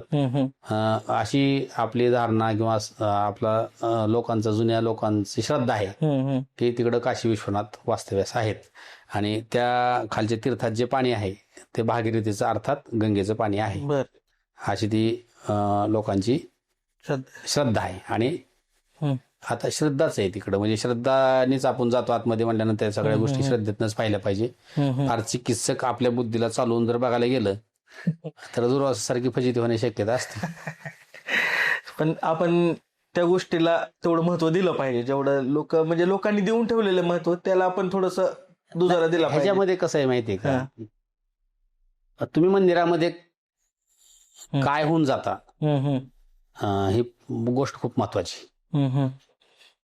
म्हणजे तुम्ही शरणांगत भावना ठेवून जर भगवंताला गेलेत तर तुम्हाला सगळं अगदी स्वच्छ चांगलं दिसेल. तुम्ही संशय दृष्टीने गेले, संशय दृष्टीने बघत गेले, किंवा तुम्हाला नाही होत असतं का आणि खरं असतं का, तर ते होत तर ते तुम्हाला पूर्ण पूर्ण point. समर्पण भाव पाहिजे, थोडा हम्म. तुमचं पूर्ण श्रद्धा पाहिजे, त्याशिवाय ते अनुभूती येत आता नाही. मध्यंतरी तुम्ही भगवंताची 1000 पुस्तकं वाटली, स्वतः छापली, तुम्ही स्वतः प्रकाशित केली. त्यातनं काय माहिती शॉर्ट मध्ये सांगता येईल की तुम्ही ही माहिती पोहोचवण्याचा प्रयत्न केला? जी काय माहित नाही, म्हणजे आता बार्शीतल्या एका लोकाला, म्हणजे 1% लोकांना ही अशी कोणती गोष्ट आहे जी माहित नाही भगवंत मंदिराबाबत किंवा भगवंताबाबतची, अशी काही गोष्ट त्या पुस्तकात आहे का? आता याच्यामध्ये कसं आहे माहिती आहे का, की भगवंत मंदिर, आता काही लोकांचा खूप म्हणजे मलाही वाटतं, तुम्हालाही वाटतं असेल, आणि बरेच लोकांना वाटतं की मग आता हे सगळं ऐकल्यानंतर सुद्धा काही लोकांना वाटेल इतकी जर महती आहे, इतकं जर महत्व आहे, इतकी जर सगळं चांगलं, म्हणजे एवढी जुनं आहे, आणि सगळ्या 10 अवताराचं अधिष्ठान हित नाही, म्हणजे जे 10 वेळेस तुला गर्भवास भोगावं लागून राजा अंबरीशाला सांगितलं ते स्वतः भगवान कृष्णाने स्वतःवर घेतलं, आणि ते ऋषींचा शब्द खऱ्या करण्यासाठी विष्णूचे 10 अवतार आहेत. म्हणजे ह्या विष्णूच्या 10 अवताराच्या अगोदरची बार्शी आहे, हे पहिल्यांदा सर्वांनी लक्षात घेतलं पाहिजे. ते मी पुन्हा आणखीन एकदा रिपीट करतो. विष्णूचे जे 10 अवतार झाले, कुठले कुठले झाले? पहिला मत्स्य, पुन्हा कूर्म म्हणजे कासव, पुन्हा वराह, नरसिंह, वामन, त्यानंतर परशुराम, राम, कृष्ण, आणि आता कल्की, बुद्ध आणि कल्की. तर हे अवतार आहेत ना, 10 अवतार, ह्या 10 अवताराच्या अगोदरचं भगवंत नगरी आणि भगवंत आहे, हे सगळ्यांनी लक्षात घ्यावं. त्याच्या अगोदर हो, त्यांना शाप दिला म्हणून त्यांनी स्वीकारला विष्णूने, नंतर अवतार घेतले. म्हणून तुम्ही मगापासून म्हणताय की 100% ओरिजिनल, म्हणजे जसं आहे तसं वैकुंठ, हे तसं आहे तसं भूमी, म्हणजे ह्या पृथ्वी तलावरचं वैकुंठ म्हणजे बार्शी, वैकुंठच, म्हणजे त्यात काही. समजा काही, म्हणजे कॉमन प्रश्न आहे की तिरुपतीला लोक जातात, आपल्या इथनं बराचसा खर्च करून तिरुपतीला जातात किंवा इतर देवाला जातात, प्रत्येकाची भावना आहे, मान्य आहे. पण ज्याला खरंच तिरुपतीला जाणं झालेलं नाही, पण त्याला आता तिरुपतीचं एक दर्शन घ्यायचंय, तर त्यांनी भगवंताचं दर्शन घेतलं तर 100%. काय सांगू तुम्हाला, की मी परवा मगाच तुम्हाला सांगितलं की 2012ला सायंटिफिकली, वैज्ञानिक दृष्टिकोनातनं अभ्यासकांनी ते सिद्ध करून दाखवलंय की जितकी ऊर्जा, जितकी पॉवर तिरुपती बालाजीच्या मूर्तीमध्ये आहे किंवा पांडुरंगामध्ये आहे, तेवढीच भगवंतामध्ये आहे, किंवा थोडीशी जास्त आहे. आता तुम्हाला सांगू का, देवधर्माला, म्हणजे मला नाही नावं ठेवायची कुणाला देवाला जायचं म्हणजे की ते एक टूर पण होते, फिरणं पण होतं, ह्या भावनेने जातात. खरंच तीर्थाटन करायचं असेल ना, तर त्यांनी भगवंताला जावं.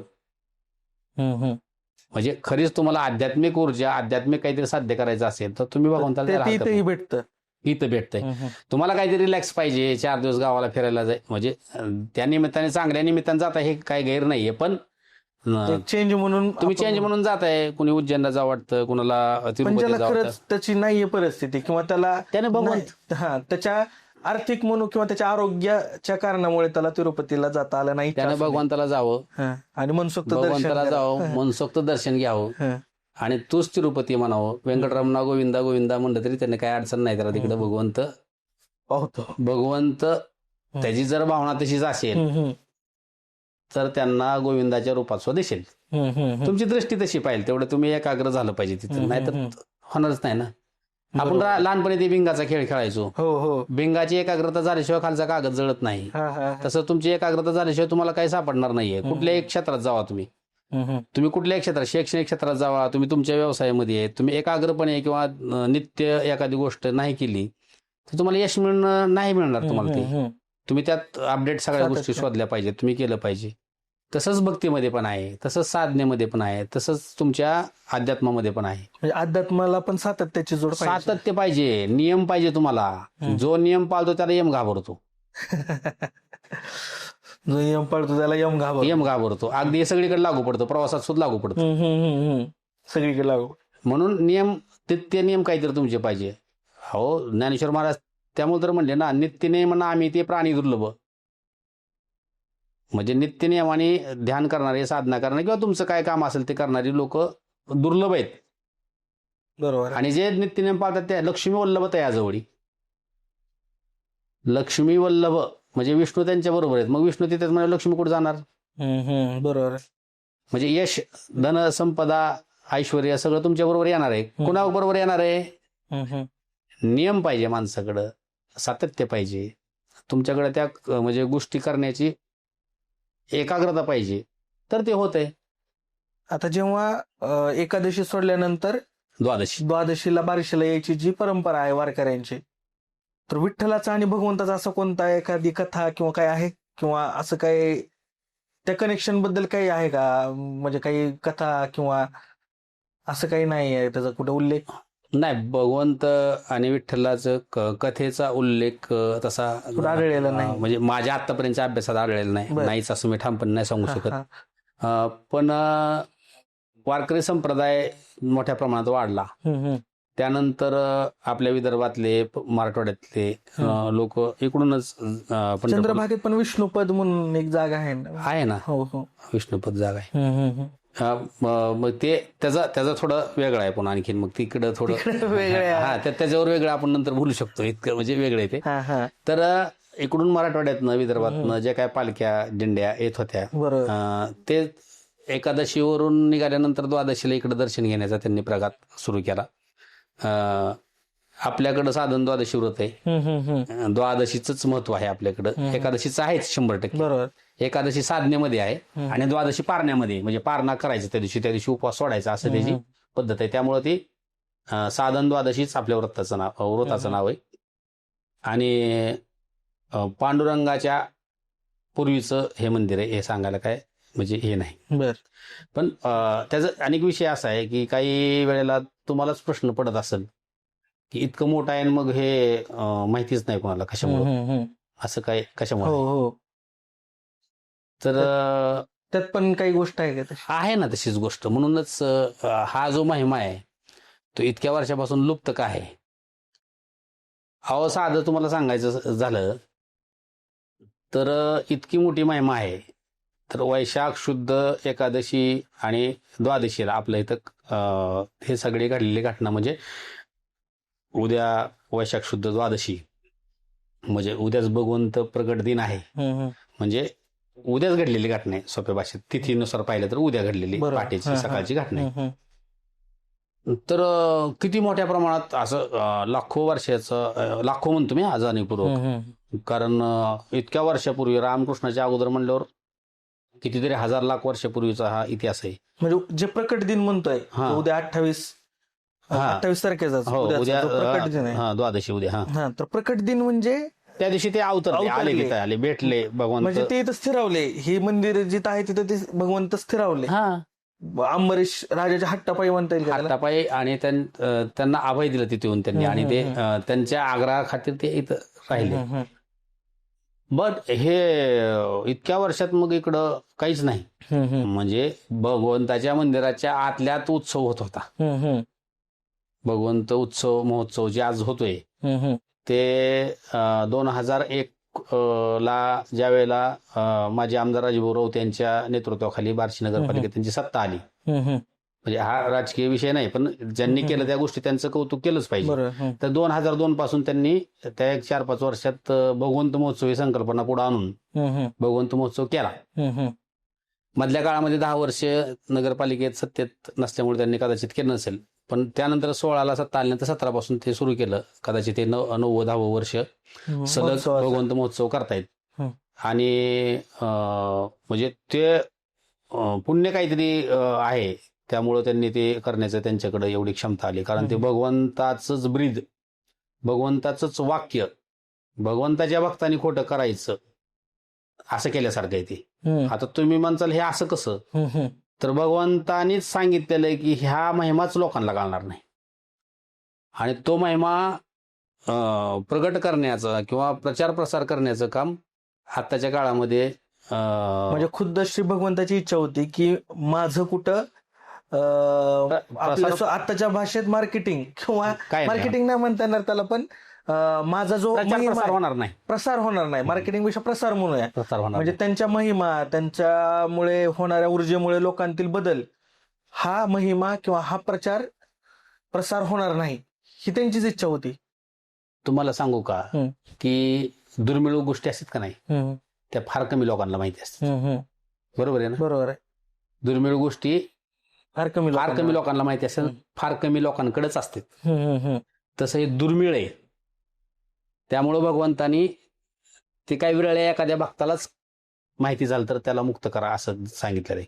हम्म. त्यामुळं कदाचित राजभाऊंचं पुण्य म्हणजे वाढलं आणि त्यांनी ते त्याच्यामध्ये थोडं लक्ष घातलं किंवा भगवंतानी घालून घेतलं, कारण त्यांची इच्छेशिवाय पाणी हलत नाही. त्या भगवंताची पायरी कोणी चढू शकत नाहीत भगवंताची इच्छा असल्याशिवाय. मग भगवंताने ते करून त्यांच्या हातून घेतलं. म्हणजे त्या कामाचं इतकं महत्व आहे. त्याचं कारण सांगतो मी, कारण मी ते पुराणाला जोडून सांगणार आहे म्हणून मी अगोदर ह्या पार्श्वभूमी सांगतो. बरोबर आहे. कारण की ज्या वेळेला पद्मतीर्थ लक्ष्मी तीर्थामध्ये स्नान करून मुक्त होण्याची जी काय आशीर्वाद दिला, तर त्यावेळेला पृथ्वी तलावरचे सगळेच दृष्ट पापी किंवा ज्यांना मुक्त व्हायचे ते येऊन तिथं स्नान करायचे, भगवंताचं दर्शन घ्यायचं, महालक्ष्मीचं दर्शन घ्यायचं, मुक्त व्हायचं. सपाटा सुरू झाला. मग यमदूताने जाऊन सांगितलं यमराजाला की इकडे जातात लोक, म्हणले ते आपलं सगळं काय बंद झालं म्हणले. आता शेवटी प्रत्येकाचे बरोबर आहे. डिपार्टमेंट आहेत ना. म्हणजे त्यांचं मंत्रालय थोडक्यात धोक्यात होतं. धोक्यात होतं. यमराजांचं जे मंत्रालय होतं ते धोक्यात त्याचं होतं. कामच राहिलं नाही काय, कारण लोक पापातनं मुक्त व्हायला लागले सारे. बायपास व्हायला लागला ना. म्हणजे म्हणजे यमराजाला कुठे चान्सच भेटला नाही ह्या सगळ्यामध्ये. मग त्यांनी काय केलं की शेवटी सत्ता तुम्ही चालवताय म्हणले बरोबर. सगळी, हं. तुमच्याशिवाय पाणी हलत नाही. हे त्रिभुवनातलं अनंत कोटी ब्रह्मांड आहेत, सगळे ब्रह्मांडाची रचयिता आणि चलन चालवणारे तुम्हीच आहात. पण माझे कामाचं काय म्हणले, नको असलं तरी दंड तुमच्यासमोर ठेवला म्हणले. तुम्ही काय असते बघा, धर्मदंड जो आहे तो भगवंतासमोर आणून ठेवला. यमराजांनी त्यांचा धर्मदंड भगवंतासमोर ठेवला आणि म्हणले आजपासून हे मंत्रालय तुम्ही बघा, तुम्ही बघा, मी काय- माझ्याकडे कुणीच नाही. मग काय काम आहे म्हणले. म्हणजे कुणाला दंड देण्यासाठी मुख्यमंत्र्यांनी काय करायचं, तुम्हाला एखादं मंत्रालय द्यायचं, मंत्रीपद द्यायचं, पण कारभार त्यांनीच बघायचा. काही राजकीय ह्याच्यामध्ये अशा गोष्टी ऐकायला भेटतात आपल्याला. ह्याचा संदर्भ देऊन सांगता नाही तसं की मंत्रीपद द्यायचं फक्त, नामधारी मंत्री तुम्ही, आणि कारभार मात्र मुख्यमंत्र्यांनीच बघायचं. तसं त्याचा अर्थ झाला. म्हणजे त्यांची भावना, भगवंताची भावना ही नव्हती की ह्यातून मुक्ती मिळावी, एवढीच भावना होती. पण त्याचा परिणाम असा झाला की सगळीच मुक्त व्हायला, संतुलन बिघडलं सगळं. म्हणजे पापी लोकांना जो दंड मिळायला पाहिजे तो मिळाला, पण तो मुक्त शॉर्टकट मध्ये चालला ना माणूस, मुक्त व्हायला. म्हणजे पापी लोकांना दंड मिळालाच पाहिजे ही यमाची भावना होती. भावना. म्हणजे तो धर्मराज आहे ना, त्याला धर्मराज म्हणतात. दंडाधिकारी येतो, दंडच देतो तो. मग त्यांनी म्हणले की सगळं कारभार बघा तुम्ही. मग भगवंत आणि यम मध्ये ही झालं का थोडं? नाही, असं नाही, असं प्रेमानेच. नाही, पण म्हणजे हे झालं का की हा दंड घ्या आणि तुम्ही बघा आपलं काय असेल ती, त्या भावनेने बोलले ते. म्हणजे आता हे काही कामच नाही तर मी करू काय बसून. मग त्यांनी म्हणले की नाही म्हणले, तसं नाही, हे असं इतकं दिवस चालणार नाही. आणि ही जी माझी म्हणजे हे पुढचं वाक्य सगळ्यांनी नीट लक्ष देऊन ऐकलं पाहिजे की ही जी माझी ख्याती आहे हे कोणालाही माहिती होणार नाही. फक्त एखाद्या विरळ्या भक्ताला माहीत झालं तेवढं मुक्त करायचं, बाकी काही नाही. म्हणजे एखाद्या भक्ताला माहीत झालं, भाबड्या भक्ताला, तर तो त्याला तेवढं मुक्त करणार. म्हणजे मी जो खरी भक्ती करतो त्याला मुक्त करणार. हे तर दृष्ट लोकांनी कितीही काही केलं तरी मी त्याला दंड देण्यासाठी तुझ्याकडेच पाठवणार. म्हणून बार्शीमध्ये जो निर्दोष आहे त्याला मात्र तू सांभाळून घ्या असं. म्हणजे त्याच्यासाठीच बार्शीमध्ये कुठल्याही समाजातला असू द्या, कुठल्याही जातीला धर्मातला असू द्या, लोक अजूनही म्हणतात भगवंत जागा आहे. भगवंत जागा आहे, भगवंत जागा आहे आणि भगवंत जागाच आहे. आणि चुकीच्या लोकांना त्याची जागा दाखवण्याची क्षमता भगवंतामध्ये आहे. क्षमता आहे म्हणण्यापेक्षा भगवंताने दाखवली आतापर्यंत. क्षमता तर आलोट आहे, खूप आहे. तुमच्या समोर पण काही उदाहरणं असतील पण तशी नावं नाही, पण खूप उदाहरणं आहेत असं म्हणू शकता. खूप उदाहरणं आहेत, कारण तुम्ही व्यावसायिक आहेत, तुम्ही त्याच भागात तुम्ही अनेक वर्ष झालं व्यावसायिक आहात. तुम्हाला मंदिर परिसराची संपूर्ण माहिती आहे. म्हणजे तुम्ही मंदिर खूप दिवसांपासून बघताय, त्यामुळे तुम्हाला पण अनुभव समोरच असतील. खूप लोकांचे अनुभव आहेत, खूप कुटुंबांचे अनुभव आहेत, खूप व्यक्तींचे अनुभव आहेत. काही खूप पॉझिटिव्ह आहेत आणि काही लोकांचे खूप परवड झालेली पण डोळ्याने आपण पाहिली की भगवंतामध्ये मद मस्ती चालत नाही. चालत नाही. आणि म्हणजे खरा दंडाधिकारी दंडाधिकारी म्हणण्यापेक्षा यम हितच बसवलाय त्यांनी. म्हणून 5-10 वर्षात त्याचं असं हे झालेलं चांगलं किंवा वाईट परिणाम हे लोकांनी पाहिले डोळ्यांनी, की एखाद्या व्यक्तीचा भाव कसा आहे, तो काम काय करतो आणि त्याची धर्माप्रती, समाजाप्रती किंवा आपल्या न्याय बुद्धीप्रती कसा वागतो, त्या अनुषंगाने त्याला तशी फळं मिळण्याची अनेक उदाहरणं सांगता येतील. नामोल्लेख करता येणार नाही, पण उदाहरणं आहेत. खूप खूप उदाहरणं आहेत. म्हणजे मी उदाहरणाची यादी दिली तर 100-200 माझ्या तोंड पाठ आहे, कारण की इतके लोकांचे आहेत. त्यामुळं भगवंत नगरीमध्ये भगवंत जागा आहे. भगवंत जागा आहे. भगवंत तुम्हाला उपाशी झोपू देत नाही, पण जास्त आल्यानंतर मस्ती करायची नाही हे भगवंतांनी सांगितलेले आणि ते कृतीतनं दिसतं. अनेक लोक खूप मोठी झाली आणि खूप आधी रस्त्याच्या कडाची माणसं मोठी झाली आणि काही मोठी झालेली एका क्षणात काही दिवसात रस्ता तळाला गेली, अशी उदाहरणं बार्शीत आहेत. आणि बार्शीशी संबंधित असणाऱ्या लोकांना ही उदाहरणं पटापटा हे ऐकत असताना डोळ्यासमोर येतील. म्हणजे ही गोष्ट घडली बार्शीत, पण कुणी त्याकडे लक्ष दिलं नव्हतं. आता मी बोलल्यानंतर त्यांच्या लक्ष येईल की हा हे पण असं झालं, ते तसं होते, ते तसं झालं. त्याच्यामुळं बार्शीतल्या सगळ्या क्षेत्रातल्या माणसांनी एक लक्षात घ्यावं. म्हणजे हे फक्त इथल्यासाठी नाही, सगळ्यात ओव्हरऑल हे जे सगळं आहे ना, हे ह्या गोष्टी, हे निसर्गाशी हे केंद्र आहे, आपलं सेंटर आहे बार्शी. म्हणजे हा नियम जगाला लागू पडतो. अतिथी जगाला लागू पडतो, मग तो जगाचा नियंता इथं बसलाय. हो, हे ग्रामदैवत नाहीये, विश्वदैवत आहे. आपल्या गावासाठी, आपल्या गावातल्या मध्ये ग्रामदैवतच असतं. हे विश्वदैवत आहे, ग्रामदैवत नाही. विश्वदैवत आहे म्हणजे आपल्यासाठी ग्रामदैवत आहे, पण इतरांनी म्हणताना ते विश्वदैवत म्हणलं पाहिजे. आपल्या गावात म्हणलं तर ग्रामदैवतच झालं. आता पंढरपूरला गेलं तर ग्रामदैवत ते पांडुरंगालाच म्हणणार आहेत. तुळजापूरला गेलं तर तुळजाभवानीलाच ग्रामदैवत म्हणणार ते. पृथ्वीला कंट्रोल केलं असं. हा, तेच आहेत. अहो, त्यांचे एका अवताराची कार्य आहेत ना. म्हणजे वरा अवतारांनी पृथ्वी रस्ता तळाला गेली, वरी काढली दातावर. म्हणजे ज्या वेळेला म्हणजे कर्मण्यवादी का म्हणतात आपण, तसं ती यदा धर्मस्य, तसं ज्या वेळेला अधर्माचं हितशक्ती वाढली, ताकद वाढली किंवा अधर्म वाढला, त्यावेळेस धर्माची स्थापना करण्यासाठी प्रत्येक वेळेस अवतार घेतलाय विष्णूनी. आणि त्या अवतारांच्या अगोदरचे भगवंत आहेत हे वारंवार सांगावं लागतं त्यासाठीच, की भगवंत म्हणजे कोण आहेत, तर हे सगळे अवतार नंतरचे आहेत. म्हणजे तुम्हाला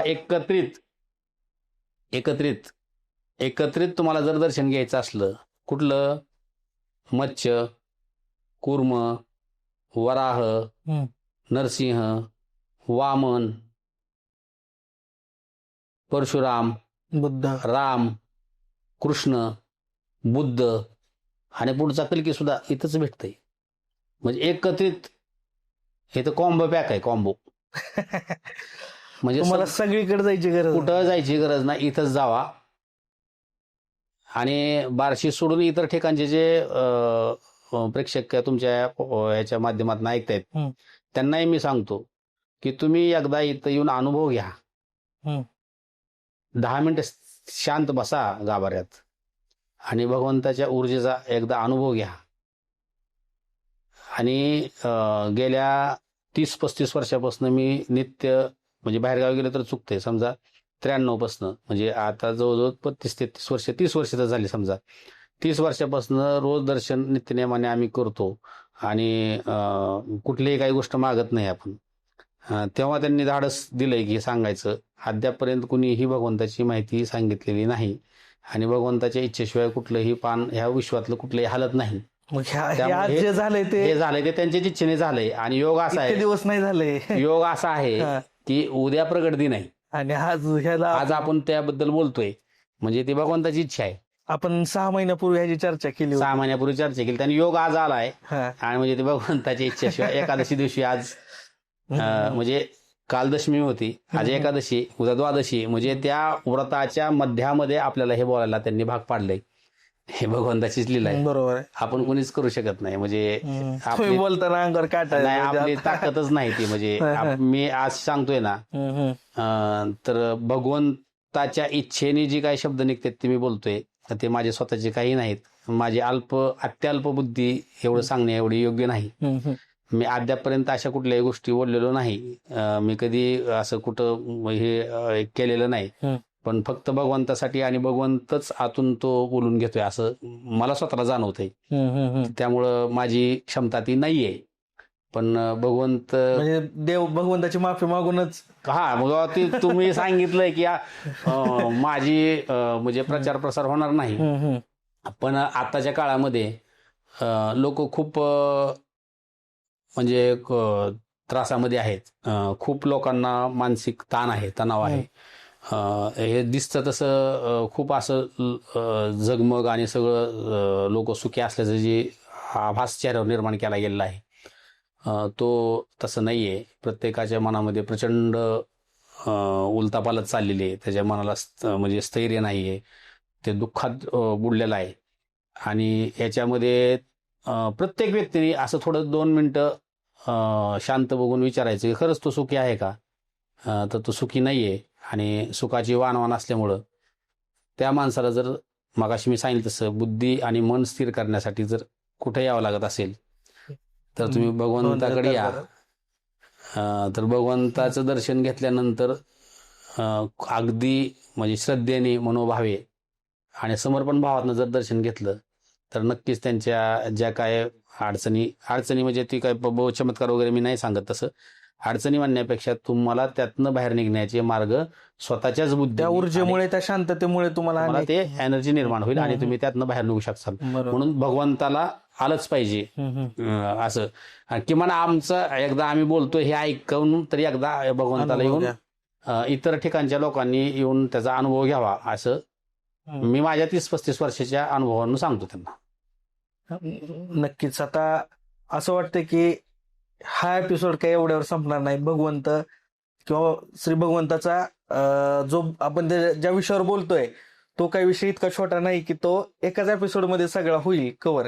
ह्याच्यासाठी अनेक एपिसोड्स आणि अनेक बार्शीतील गोष्टी म्हणजे जगासमोर येण्यासाठी भरपूर वेळ द्यावा लागेल. जसं तुम्ही सांगितलं की अनेक तीर्थ आहेत, 12 ज्योतिर्लिंग आहेत.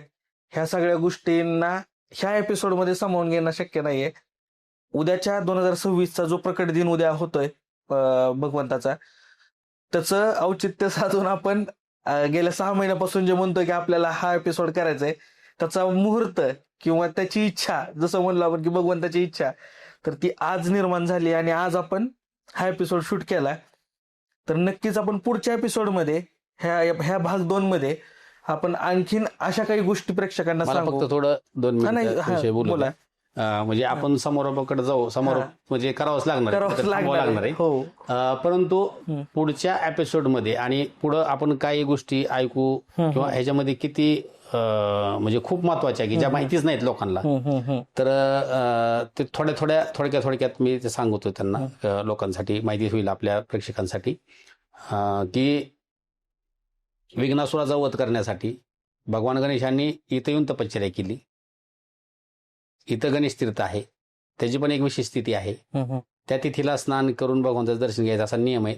ती पण आपण पुढच्या भागामध्ये सांगू नक्की. त्याच्यानंतर नागांचे भोग सारण्यासाठी म्हणजे तक्षक नागासहित आणि शेष नागासहित ज्यांनी तपश्चर्या केली वार्षित, ते भोगेश्वर आहे. तिथं अद्यापही काही लोकांना मोठे मोठे नाग दिसतात. त्या भोगेश्वराची पण कथा आपण पुढच्या काळात सांगू. त्याच्यानंतर रेणुका माता, भगवान परशुरामाची माता, जमदग्नींची पत्नी, तिचा शिरच्छेद केला ही कथा सगळ्यांना माहिती. पण त्यानंतर त्यांना जे दुसऱ्या शिर लावल्यामुळं त्यांना कुरूप झाल्या होत्या, त्यांना पूर्वीसारखं स्वरूप प्राप्त होण्यासाठी त्यांनी जिथं तपश्चर्या केली ते रेणुका मातेचं पण तीर्थ बार्शीतच आहे. अर्जुन नावाच्या वृक्षाखाली भगवान शिवानी तपश्चर्या केली आणि मल्लिकार्जुन तयार झाले. ते मल्लिकार्जुनाची हरीची आणि हाराची भेट होती, ती एक विशेष स्थिती आहे बार्शीत. त्याच्याबद्दलही आपण पुढच्या वेळेस माहिती सांगू. शंकेश्वर, आपण संकेश्वर म्हणतो, ते संकेश्वर नाही, शंकेश्वर. शंख वाजवतो तो, शंख, 5 जन्य शंख भगवान विष्णूचा. ते शंकेश्वर उद्यान च्या अलीकडे एक शंकेश्वर मंदिर आहे. त्या शंकेश्वर तीर्थाची पण माहिती आपण सांगू. त्याच्यानंतरच्या काळामध्ये आपण द्वापर युगामध्ये भगवान श्रीकृष्णाची जी 7 भावंड कंसांनी मारली होती, त्यांच्या मुक्तीसाठी त्यांनी इथंच येऊन तपश्चर्या केली. त्या ठिकाणाबद्दल आणि त्या तीर्थाबद्दलची माहिती आपण पुढच्या काळामध्ये सांगू. आणि 12 ज्योतिर्लिंग आहेत. ह्या सगळ्या गोष्टींची माहिती आपण पुढच्या काळात सांगू आणि अगदी डीपमध्ये सांगू. मग इकडं दुर्वास ऋषींची समाधी आहे. दुर्वास ऋषींचं इथं काय महत्व होतं, तसंच विसोबा खेसरांची समाधी आहे, जोगा परमानंदांची समाधी आहे.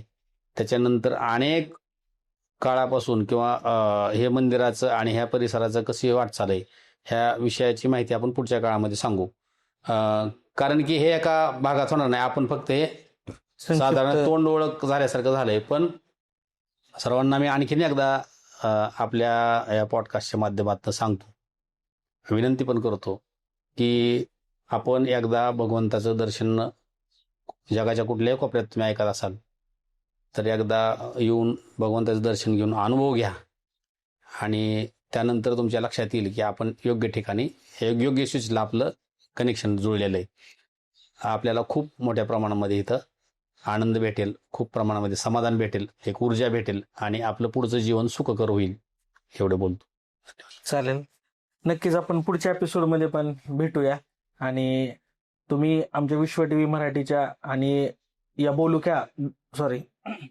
तुम्ही या विश्व टीव्ही मराठीच्या आणि आपला बोलूका हा जो पॉडकास्ट शो होता याच माध्यमातनं ह्या सगळ्या चर्चा झालेल्या आहेत, ह्या पॉडकास्टमधनं झालेल्या आहेत. असेच नवीन नवीन विषय घेऊन येण्यासाठी फार वाट बघावं लागते. पण हा विषय म्हणजे अगदी सहज एके दिवशी बापूंचा फोन आला आणि या विषयाची चर्चा झाली. 6-7 महिन्यापूर्वी चर्चा झाली होती आणि ती आज पूर्ण झाली ह्या पॉडकास्टच्या माध्यमातून. आणि आता याच्यामुळे आणखीन पुढचे काही गोष्टींचा उलगडा होईल. बाहेरच्या देखील गोष्टी आहेत, बाहेरच्या देखील पौराणिक कथा आहेत, बाहेरच्या देखील काही ऊर्जेचे स्रोत आहेत जे माहित नाही आहेत, ते देखील आपण उलगडत जाऊया. धन्यवाद बापू. आम्ही या पॉडकास्टमध्ये तुम्ही आवर्जून आज वेळ काढून उपस्थित राहिलात आणि या पॉडकास्टमधनं आता म्हणजे भगवंताकडं बघण्याचा दृष्टिकोन आणि भगवंताचं दर्शन घेण्याचा अनुभव या सगळ्याच म्हणजे हा पॉडकास्ट जगभरात जाईल आणि नक्कीच भगवंताची काय म्हणता येईल त्याला, जरी त्यांची इच्छा नसली की हा प्रसार होऊ नये, पण एका भक्ताची इच्छा होती की हा प्रसार झाला पाहिजे. भक्ताच्या आधी नाहीत ना. हा, भक्ताच्या त्या आधी नाहीत, त्यामुळे नक्कीच हा प्रसार होईल. थोडा म्हणजे थोडा उदंडपणा केलेला आहे हो भगवंताच्या बाबतीत की त्यांचा शब्द खोटा होईल, पण त्यांना तसं काय वाटणार नाही. ते भगवंत आपल्याला तो, कारण त्यांची इच्छा नसतं आपण करू पण शकलो नसतो. हे आज झालंय ते चांगल्यासाठी झालंय, खूप चांगलं झालंय. आणि ह्या माहितीचा, ह्या अभ्यासाचा आणि ह्या मिळालेल्या सगळ्या ह्याचा सर्वांनी लाभ घ्यावा. धन्यवाद. नक्कीच. धन्यवाद.